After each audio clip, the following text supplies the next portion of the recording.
दोस्तों, कुछ लोग अपने घरों में ही आग लगाना चाहते हैं और कुछ लोग तो अपने माँ बाप को ही जला देना चाहते हैं और कुछ लोग तो अपने कॉलेजेस में खुद जाकर आग लगाना चाहते हैं।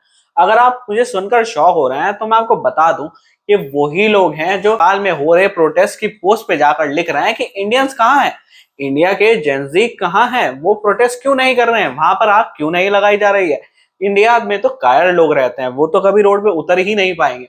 मुझे ये देख के बड़ा दुख होता है कि कोई इतना ज्यादा बेवकूफ कैसे हो सकता है। हंसी इस बात पे आती है कि भाई एक बार देख तो लो कि उस प्रोटेस्ट का नतीजे क्या हो रहे हैं। मैं मान सकता हूं कि ये प्रोटेस्ट करप्शन के ऊपर शुरू हुआ था। करप्शन इंडिया में भी बहुत है और उसको रोकना चाहिए, पर ये कोई तरीका नहीं होता। आप पूर्व राष्ट्रपति की वाइफ को उसके ही घर में उसको जला दें, ये कौन सा जस्टिस है।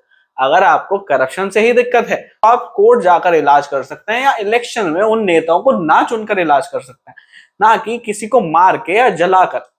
कई जगह से वीडियोस ऐसी आ रही हैं कि जो जेल के कैदी थे वो छूट चुके हैं, जो क्रिमिनल्स हैं वो जा जाकर लोगों की दुकानें लूट रहे हैं। और इसको अगर आप प्रोटेस्ट बोलते हैं, इसको आप इंडिया में करवाना चाहते हैं, तो आपकी मानसिकता पर सवाल उठता है कि आप क्या सच में एक इंडियन हैं।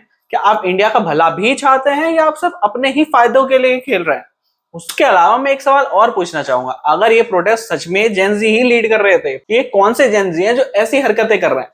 मैं खुद कई सारे ऐसे पेजेस फॉलो करता हूं जो नेपाल प्रोटेस्ट के बारे में चीजें डाल रहे हैं, जो कि नेपाल से ही बिलोंग करते हैं, और कई इन्फ्लुएंसर भी जो नेपाल के ही हैं। वो शुरू में इस प्रोटेस्ट को बहुत अच्छी तरीके से सपोर्ट कर रहे थे, पर अब हर कोई यही कह रहा है कि हमारे प्रोटेस्ट को हाईजैक कर लिया गया है। किसने? अपोजिशन लीडर्स ने। जो तीन पार्टियां थी उनको खत्म कर दिया गया है।